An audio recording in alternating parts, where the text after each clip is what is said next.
రైట్గా ఖమ్మం బరిలో ప్రియాంక అవకాశాన్ని పరిశీలిస్తున్న కాంగ్రెస్ అధిష్టానం. రాయబరేలీ ఖమ్మం 2 స్థానాల నుంచి పోటీ.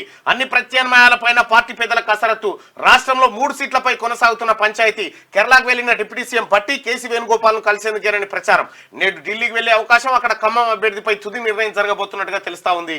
ఇక్కడనే వెలుగు దినపత్రికలనేమో ఖరారు అయిపోయింది ఖమ్మం అని చెప్పి అక్కడుంది. ఆంధ్రజ్యోతినేమో ఖమ్మం సీటు విషయంలో అధిష్టానం ఆలోచిస్తుంది, ఖమ్మంలో ప్రియాంక గాంధీ నిలబెట్టే ఆలోచన చేస్తుంది అనేది వాళ్ళు చెప్తారు. 2 చోట్ల నుంచి రాయబరేలీ, తర్వాత ఇక్కడ ఖమ్మం నుంచి. రైట్ గా రోజుకో మలుపు తిరుగుతున్న ఖమ్మం సీటు పంచాయతీ చివరికి అనూహ్యమైన మలుపు తీసుకోనుందా? అక్కడి నుంచి కాంగ్రెస్ అధిష్టానం ఏకంగా ఏఐసిసి ప్రధాన కార్యదర్శి ప్రియాంక గాంధీని బరిలోకి దింపే అవకాశం ఉందా? ప్రస్తుతం కాంగ్రెస్ వర్గాల్లో తీవ్రంగా నడుస్తున్న చర్చ ఇది. రాష్ట్రంలోని 17 సీట్లలో ఖమ్మం, కరీంనగర్, హైదరాబాద్ తప్ప మిగిలిన వాటికి కాంగ్రెస్ అభ్యర్థులను ప్రకటించిన విషయం తెలిసిందే. వీటిలో ఖమ్మం స్థానంపై తొలి నుంచి చర్చ జరుగుతోంది. పార్టీ ఖచ్చితంగా గెలిచే అవకాశాలున్న ఈ స్థానం నుంచి సోనియా గాంధీని పోటీ చేయించాలని ప్రతిపాదన రాష్ట్ర కాంగ్రెస్ నుంచి తొలుత బలంగా ముందుకు వచ్చింది. ఆ మేరకు అధిష్టానానికి తెలియజేసినప్పటికీ అక్కడి నుంచి సానుకూల సంకేతాలు రాలేదు. పైగా సోనియా గాంధీ రాజ్యసభకు ఎన్నికయ్యారు. దీంతో స్థానిక అభ్యర్థులు ఖమ్మం టికెట్ కోసం ఎవరికి వారు తీవ్ర ప్రయత్నాలు మొదలుపెట్టారు. అయితే అనూహ్యంగా మళ్ళీ గాంధీ కుటుంబానికి చెందిన ప్రియాంక పేరు తాజాగా ముందుకు రావడం విశేషం.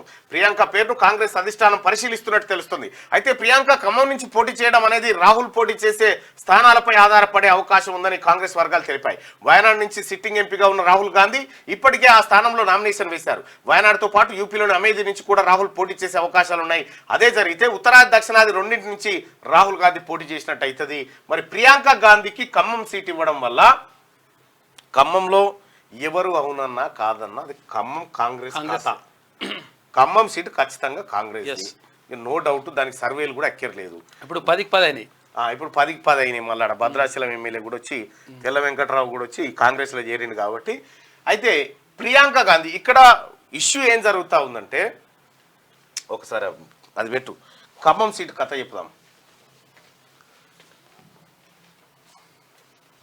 అసలు పంచాయతీ ఏంది, ఖమ్మం సీటు ఆలస్యం కావడానికి కారణం ఏంది అనేది ఒక్కసారి పరిశీలించి, అంటే క్లుప్తంగా చెప్తా.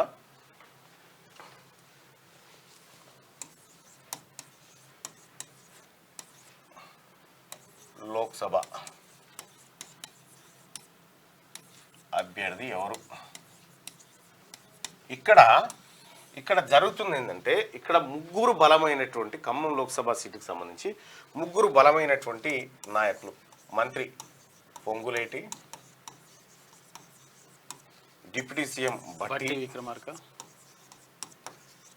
3 వ్యవసాయ శాఖ మంత్రి తుమ్మల నాగేశ్వరరావు. అయితే ఇక్కడ ఏం జరిగిందంటే, ఈ ఖమ్మం లోక్సభ స్థానం నా తమ్ముడికి ఇవ్వాలని చెప్పి, పొంగులేటి ప్రసాద్కు ఇవ్వాలని చెప్పి, ప్రసాద్ అన్నకి ఇవ్వాలని చెప్పి వీళ్ళ ఆలోచన. ఎందుకు అంటే, పొంగులేటి కాంగ్రెస్ పార్టీలో చేరినప్పుడు ఖమ్మం లోక్సభతో పాటు ఎమ్మెల్యే సీటు కూడా ఇస్తామని ప్రామిస్ చేశారట. ఆ ప్రామిస్ నిలబెట్టుకోర్రి అనేది సీనన్న వాదన. బట్టి వాదన ఏంటంటే, అందరికీ ఇటు ఉత్తమ్ కుమార్ రెడ్డికి 2, కోమటిరెడ్డి ఇంటికి 2 ఇట్లా ఇచ్చుకుంటూ వచ్చారు కదా, మరి నా సతీమణికి కూడా ఈ టికెట్ ఇవ్వాల్సిందే అని చెప్పి భట్టి విక్రమార్క గారు ఆయన సతీమణి కోసం పట్టుబడతా ఉన్నాడు. ఇక తుమ్మల నాగేశ్వరరావు గారు తన కొడుకు అప్లికేషన్ పెట్టుకుని తన కొడుకు ఇవ్వాలని చెప్పి ఆయన భావిస్తా ఉన్నాడు. అయితే ఈడ జరిగింది ఏంటంటే, ఇప్పుడు పొంగులేటి ప్రసాద్ అన్ననేమో రెడ్డి సామాజిక వర్గం,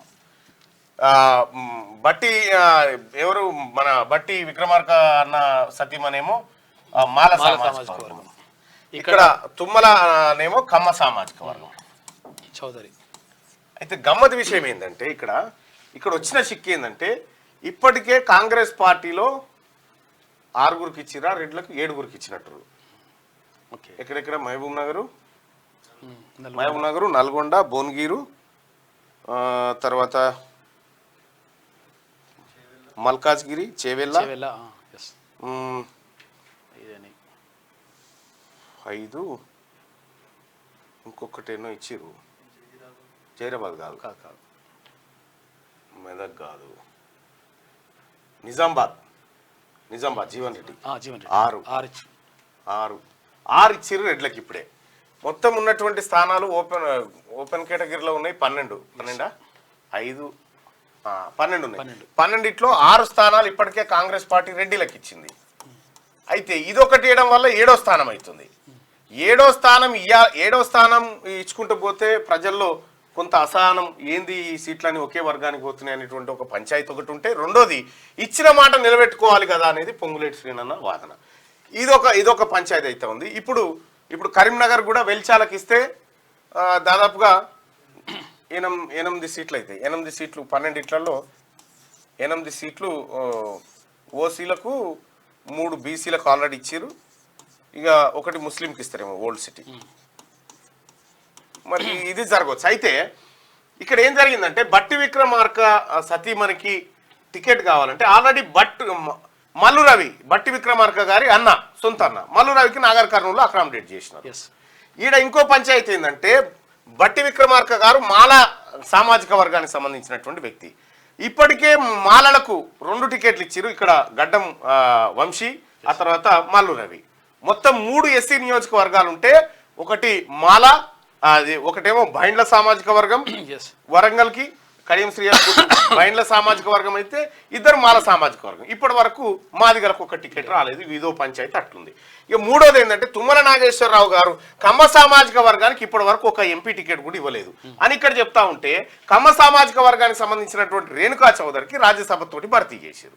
ఇగో ఈ 3 పంచాయతీలు ఉంటే అధిష్టానం ముంగట ఈ పంచాయతీలు ఉన్నాయి. ఉంటే ఏమైందంటే అధిష్టానం ఏం చెప్పింది, అయ్యా ఈ పక్కకు పెట్టుర్రి, మీరందరు కలిసి 2 కొత్త పేర్లు సూచించురు అని చెప్పిండు. కొత్త పేర్లు సూచించురు అంటే ఇక్కడ రామసహాయం రఘురామరెడ్డి, ఈయన మన రామసాయం సురేందర్ రెడ్డి గారి కొడుకు. రామసాయం సురేందర్ రెడ్డి గారు 6-7 సార్లు ఎంపీ కాంగ్రెస్ పార్టీ నుంచి, ద బిగినింగ్ ఆ పార్టీలోనే ఉన్నారు. పొంగులేటి గారికి ఒక వియంకుడు అవుతాడు. ఎవరు? ఈ రామసాయం రఘురామరెడ్డి. ఈయన పేరును పొంగులేటి గారు సూచించినట్టుగా తెలుస్తా ఉంది.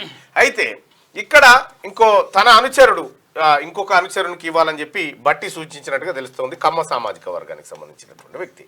వీళ్ళిద్దరు పేర్లు తెర మీదకి వచ్చినాయి. వీళ్ళిద్దరిని పరిశీలిస్తున్నట్టుగా తెలుస్తా ఉంది. అయితే టీపీసీసీ వర్కింగ్ ప్రెసిడెంట్ కుసుమ కుమార్ పేరును కూడా తెర మీదకి తెచ్చిరు. ఇక ఇదే స్థానం కావాలని విహెచ్ అడుగుతా ఉన్నాడు. ఇన్ని రకాల సమస్యల మధ్య ఖమ్మం సీటు ఆగిపోయింది. ఇక ఈ సీటు కోసమే ఏకాభిప్రాయ సాధన కోసం ఇక్కడ ఆల్రెడీ ఈయన రఘురామరెడ్డి గారు నామినేషన్ దాఖలు చేసిన కాంగ్రెస్ పార్టీ అభ్యర్థి నేనే అంటూ, అక్కడ వెల్చాల రాజేందర్ రావు నామినేషన్ దాఖలు చేసిండు. అధిష్టానం ఇప్పటికీ చెప్పిందని పొన్నం ప్రభాకర్ గారు చెప్తా ఉన్నారు. సరే, ఏదేమైనప్పటికీ కూడా ఇక్కడ ఈ పీఠముడి ఈ అంత లొల్లి కంటే ప్రియాంక గాంధీ నామినేషన్ ఎత్తి అందరూ ఊరుకుంటారు కదా అనేది ఆలోచన. అంత గప్చుప్ అయిపోతారు కదా, ఆమెను కాదంటూ లేరు కదా అనేది ఒక ఆలోచనతోటి ఇప్పుడు ప్రియాంక గాంధీ తెర మీదకి వచ్చింది అనేది చర్చ. చూడాలి ఏం జరుగుతుంది అనేది చూడాలి.